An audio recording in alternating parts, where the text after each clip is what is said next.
On s'intéresse maintenant à une association basée ici dans la région, association de recherche des personnes disparues.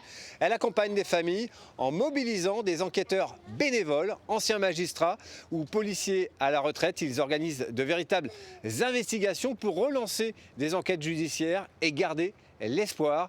C'est un reportage de Yaël Marie et Arnaud Jacques.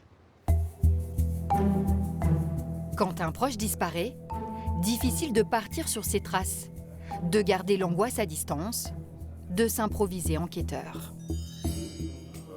On y a été en fin de compte sur secteur par secteur de prédilection, j'ai envie de dire. C'est-à-dire que le premier, c'était là où il avait fait sa tentative il y a 2 ans.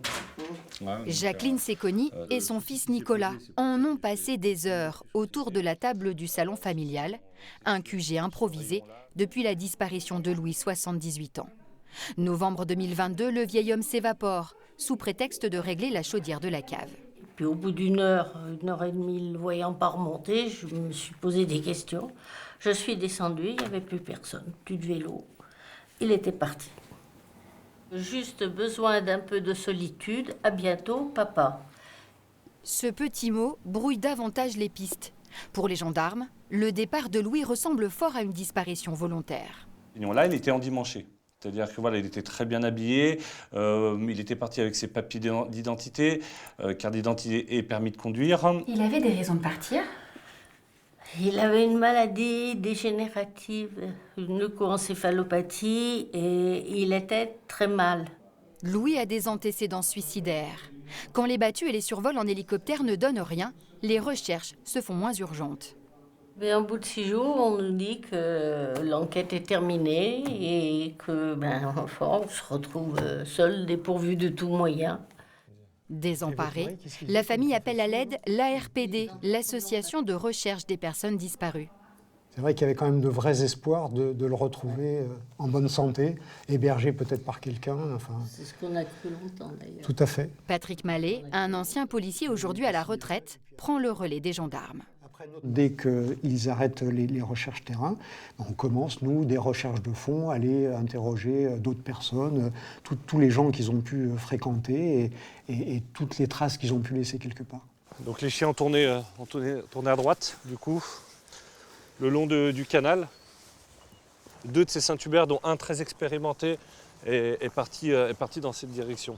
Quand les gendarmes hésitent à engager des équipes cynophiles, l'association mobilise des maîtres chiens bénévoles pour pister le disparu. Donc les chiens sont descendus au bord et se sont arrêtés, directement ici, sur cette zone-là. Les gendarmes se sont dit que ça valait le coup. C'est la raison pour laquelle ils ont demandé au procureur de pouvoir utiliser les pompiers et que dès le lendemain matin, donc, il y a eu des plongeurs qui sont intervenus sur le secteur. À tout moment, on pouvait... Ouais. Je ne savais pas s'ils allaient remonter le corps papa ou pas. Malheureusement, ils n'ont rien trouvé.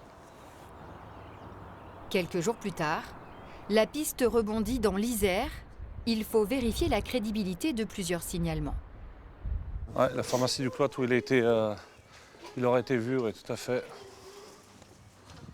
On essaye d'imaginer ce qu'il peut rechercher, ce qui peut l'intéresser. On savait qu'il avait un traitement médical, donc on est allé dans les pharmacies. Exploiter toutes les ressources, interroger les commerçants, des techniques d'enquête de proximité que maîtrise parfaitement Patrick Mallet. On va très souvent de frustration en frustration et c'est pour ça que la RPD nous a aidés vraiment à nous soutenir dans en fin de compte dans ces montagnes russes émotionnelles qui sont très difficiles à vivre pour la famille. Ouais. Donc oui, il y a des moments qui sont difficiles parce qu'on n'a pas que des bonnes nouvelles et on accompagne aussi toutes ces émotions et toutes ces choses-là qu'on vit et c'est ce qui en fait la richesse aussi. Accompagner les familles et réveiller les vieux dossiers judiciaires. Cécile Valin, Marie-Thérèse Bonfanti, des affaires criminelles que l'ARPD n'a jamais lâchées.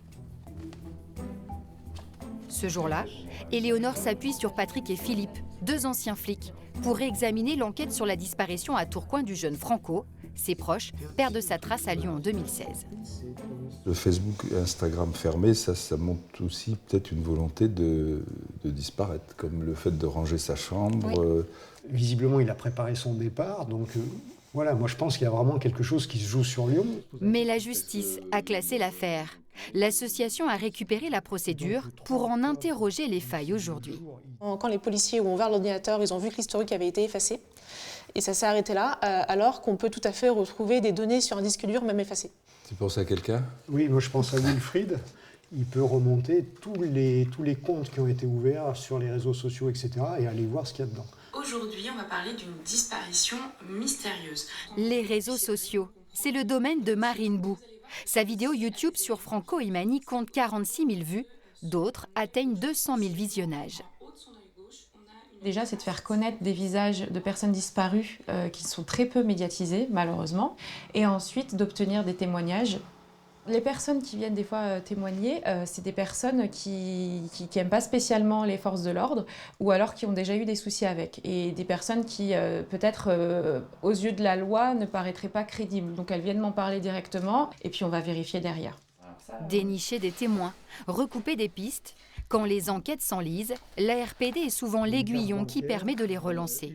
L'objectif, c'est de retrouver ce jeune, que ce soit par nous-mêmes, par nos propres moyens, ou de trouver suffisamment d'éléments pour dire à un moment, ben voilà, là il y a des éléments vraiment inquiétants, et à ce moment-là, c'est plus à nous de les exploiter, et de, effectivement, par l'intermédiaire d'un avocat, de la famille et constitution de partie civile, de faire réouvrir une information judiciaire pour que des enquêteurs puissent à nouveau exploiter un certain nombre d'éléments qu'on leur a apportés pour retrouver ce jeune, où qu'il soit, dans quel état qu'il soit.